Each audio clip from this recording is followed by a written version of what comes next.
Abimelech was not born in a king's cradle.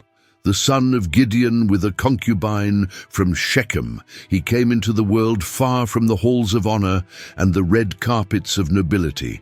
While Gideon's other sons, 70 in all, grew up under the roof of a war hero. With a guaranteed place in the lineage, Abimelech was the boy on the outside, the bastard, the son of the woman of Shechem. He grew up hearing it, he grew up swallowing it, and it wasn't that he was forgotten. He was remembered, but in the wrong way. His brothers saw him as an out-of-place accessory, an inconvenient detail. Abimelech had no voice in the councils, no seat at the head table, but what he did have, and kept well guarded, was an eye that learned quickly. Silent, he observed everything. The conversations, the plans, the wars won, Gideon's orders. Everything was piling up inside him like firewood. Subscribe to the channel for more exciting Bible stories and activate the notification bell so you don't miss any videos. If this content touches your heart and you'd like to support us, feel free to click on the "Thanks a lot" button. All help is welcome and makes a big difference. And then Gideon died. With no king, no structure, and 70 legitimate heirs, the house was vulnerable. Each brother pulling one way without unity. It was like a flock without a shepherd. And there, in the midst of this confusion, Abimelech saw a loophole. He wasn't a warrior like his father, nor was he pure-blooded like his brothers, but he had something that none of them seemed to have: thirst. And thirst, when it becomes obsession, is a kind of hunger that won't stop until it devours everything. He knew he couldn't conquer by force, but he could by persuasion. And he thought quickly. Shechem, that city knew his name. There he wasn't the bastard. There he was, one of us. If he went there, perhaps he could convince the people that it would be better to have a local king than a crowd of disconnected princes. All it took was a well-spoken word, a well-thought-out proposal, and a few coins in the right hands. So he set off for Shechem, where every step echoed like the beginning of a plan that no one would see coming. Shechem wasn't just a town. It was the place where his mother lived, where he was known by face and name, where Gideon's stories still circulated on street corners. But more than that, Shechem was a divided city, religiously confused, full of fragile alliances and scattered interests, a perfect field for those who knew how to play the game. Abimelech got there with guile and strategy. He didn't come as a beggar, he came as a proposition. He gathered the leaders, the important men, and the influential ones. He looked them in the eye and said what they wanted to hear. Is it better for you to have one of us reigning, or 70 sons of Gideon who aren't even from here? It was like putting dry wood on a fire that had almost gone out. That question struck a chord. It stirred the local pride, the sense of belonging, the rancor that many people had from the time when Gideon commanded. But Shechem only obeyed. The people didn't think twice. They collected 70 pieces of silver from the temple of Baal-berith, the pagan god that many already worshipped out of convenience. They put it into Abimelech's hands like a bet on a single chip. He took the money and went after lawless men, dangerous people used to doing dirty work. He didn't want soldiers of war, he wanted silent executioners. With this group, he set off on his return, not to build, but to eliminate, not to negotiate, but to silence. One by one, the brothers fell. 70 bodies on the same stone, in the same place, as if fate had decided that this would be the altar of the new crown. Abimelech didn't get his hands dirty, but every drop that fell bore his signature. But not everything turned out the way he wanted. One brother escaped, Jotham, and unlike the others, he didn't run for cover. He climbed a hill, looked at the whole town, and began to speak loudly. Loud enough that his every word echoed like a dark warning of what was to come.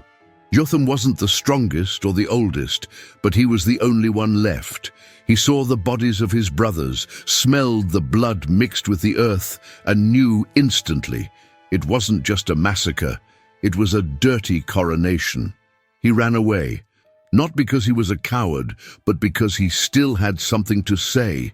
And when he found Mount Gerizim, he saw there his pulpit, his chance to make it clear that this crime had a price. In front of the people, he shouted. His voice cut through the wind like a sharp blade. He didn't speak of hatred or revenge. He told a story, a parable. He said that the trees wanted a king. They went to the olive tree and asked it to rain. It refused. It didn't want to give up its precious oil. They went to the fig tree, which also said no. It had fruit that was too sweet to give up. They tried the vine, which preferred to continue giving wine. In the end, only the hawthorn accepted. "Come and shelter under my shade," said the hawthorn. But everyone knew hawthorn doesn't give shade. It gives scratches, it causes fire, and if anyone got too close, they could get burned. The story seemed simple, almost innocent, but the message was there, wide open. The hawthorn was Abimelech, a king without fruit, without roots, with a throne made of thorns and revenge. The people listened in silence. Some laughed, others bowed their heads. But Jotham waited for no reaction. After speaking, he ran away. He disappeared like a ghost who only appears to warn you. What nobody knew was that those words would remain like a seed planted in dry ground. And time would know exactly when to water it. Meanwhile, Abimelech, now crowned as king, was settling on the throne. He didn't seem to care about prophecies or parables. He thought he had won. For 3 years, he reigned firmly. But behind the carpets, the feasts and the soldiers, something was already beginning to stir in the shadows of Shechem. Time passed, but Jotham's voice did not disappear. It echoed like a stubborn whisper through the streets of Shechem. People who had previously applauded Abimelech began to whisper in the corners. Did we do it right? Was a question that no one had the courage to ask out loud, but which hung in the air like a heavy cloud. And Abimelech, even with his crown firmly on his head, felt it. The people no longer looked at him with the same eyes. Confidence turned to dust. It wasn't hard to see why. Shechem was restless. After the slaughter, the throne had been built on fear, not respect. And fear is short-term loyalty. The very leaders who had once supported him now felt threatened. They began to plot, secret meetings, crossed eyes, alliances made in the dark. It was as if the city was preparing a counterattack, but still without knowing how or when. And then Gaal appeared. A bold man, with no filter in his mouth and full of courage in his veins. He arrived like someone with nothing to lose. He began to say what many people thought, but swallowed. During a feast, with wine in his hand and his chest puffed out, he let out his tongue. "Who is Abimelech? Why do we serve this man? He's not our relative. We're the ones who should rule." Gaal's words fell like stones on glass. They shattered the silence of Shechem. The people listened, the leaders looked at each other, and Abimelech, he listened too. But not everyone was with Gaal. In the midst of the turmoil, there was one man who remained faithful to the king, Zebul.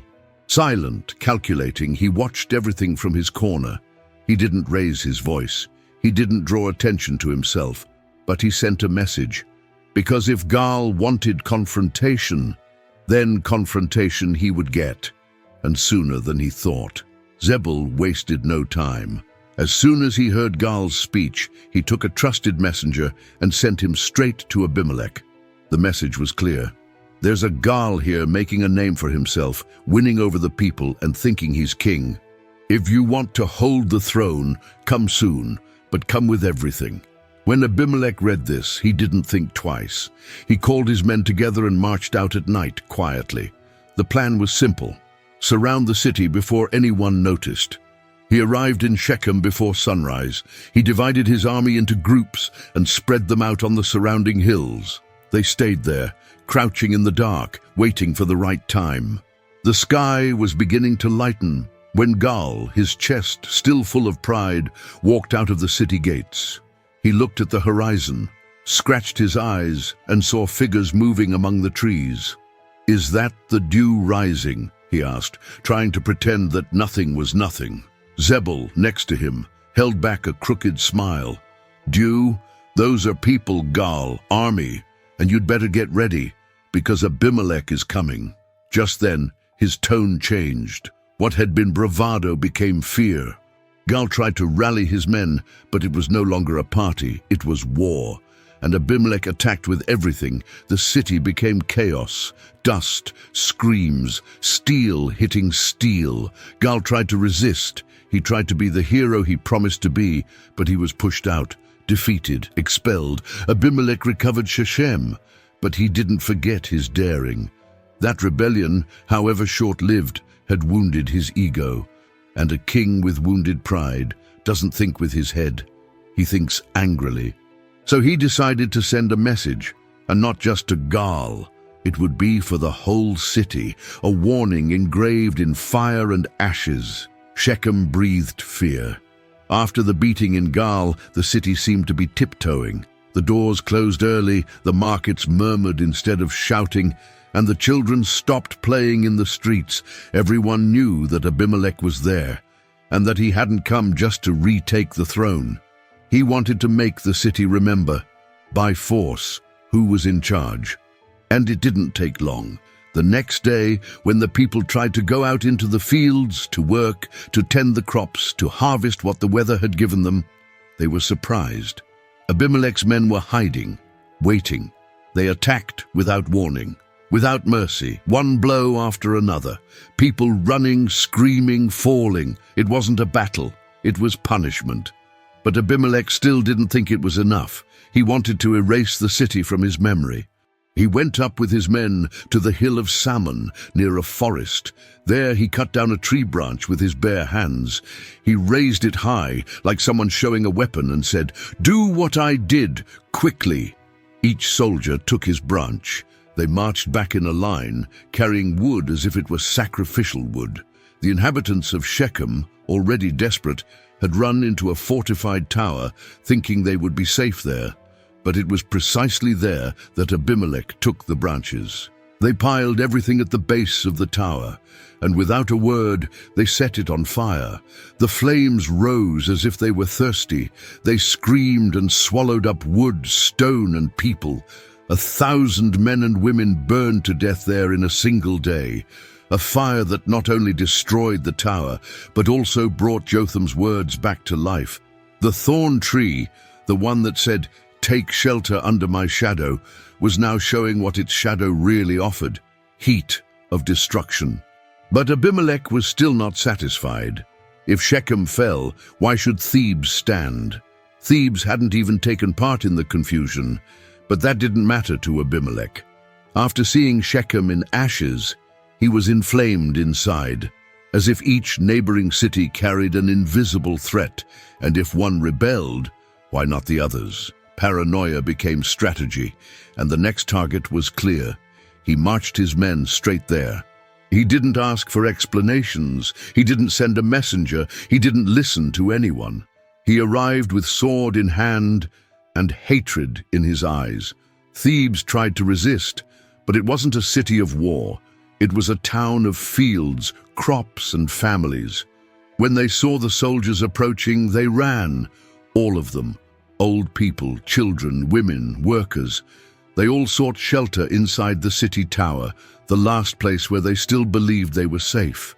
It was a tall, strong tower, made to protect. But Abimelech already had a plan, and it wasn't a new one.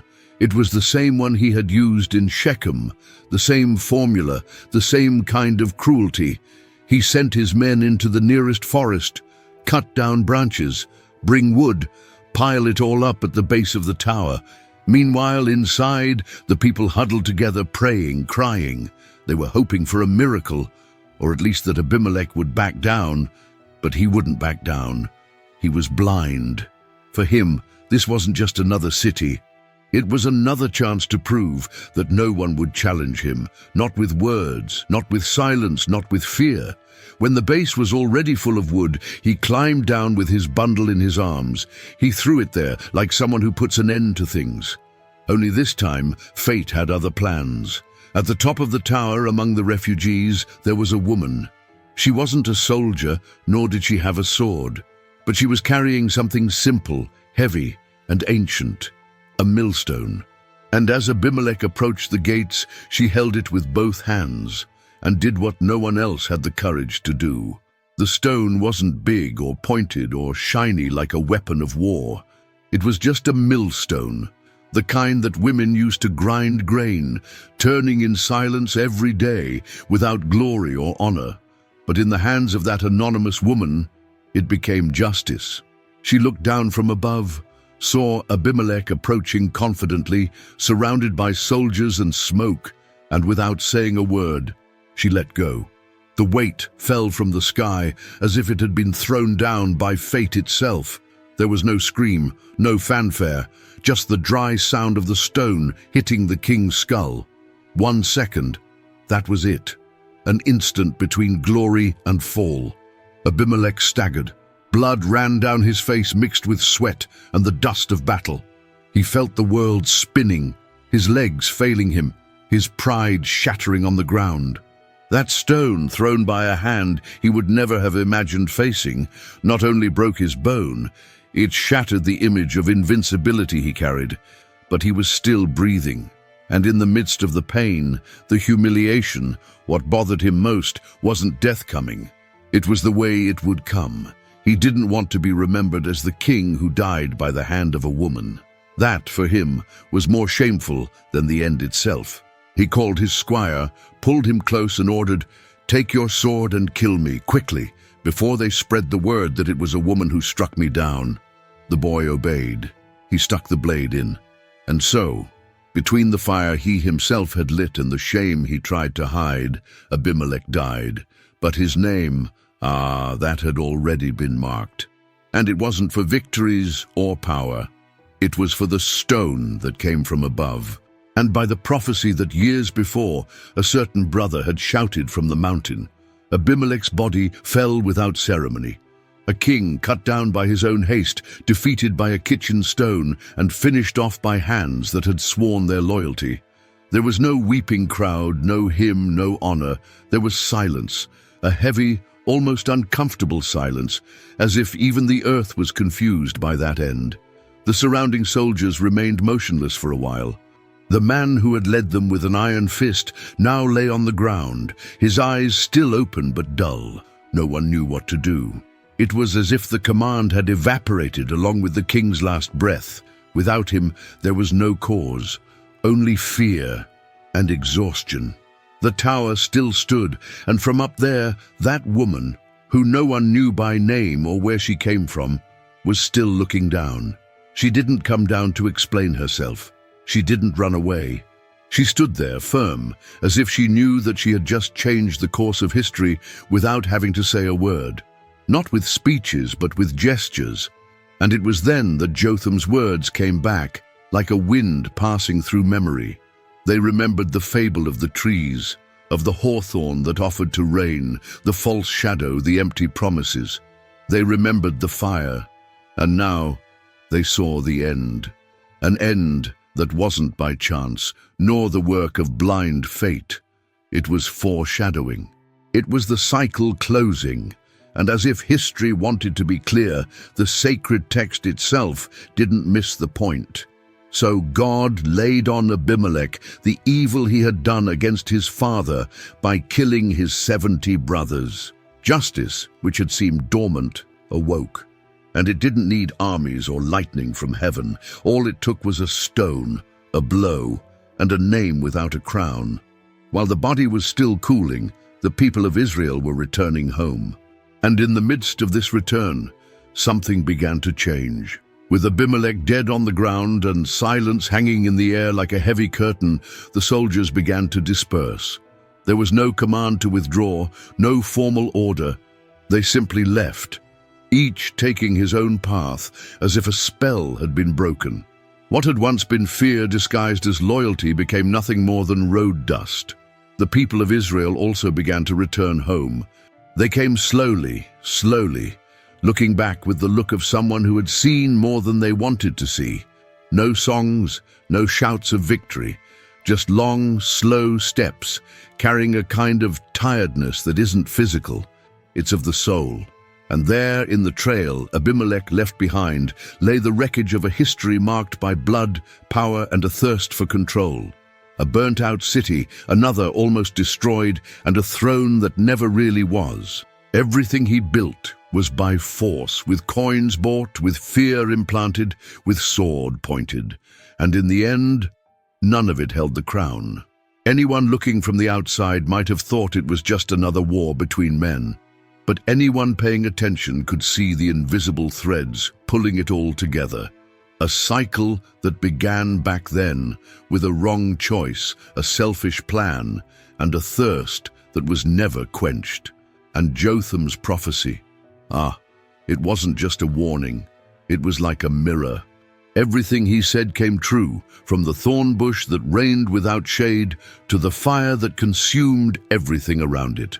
Word for word, it fell like a hammer. Not by chance, but for justice. The end of Abimelech was not just the end of a man, it was the end of a wrong choice that grew too big too fast.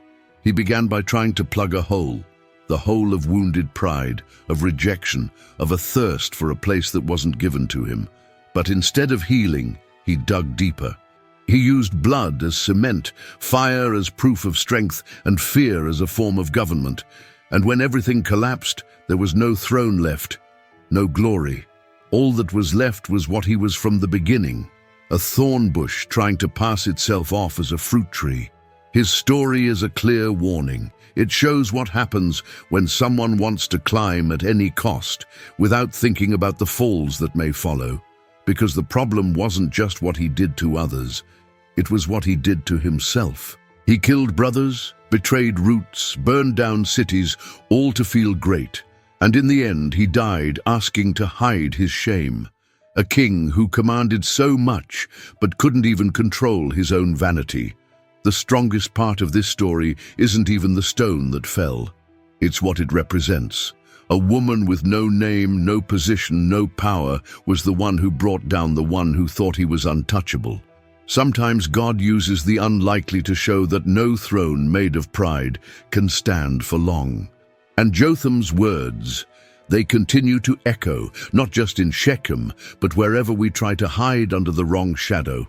Sometimes it seems comfortable to bow down to empty leaders, easy promises, and dangerous shortcuts. But sooner or later, the fire comes. Abimelech died, but the lesson remained.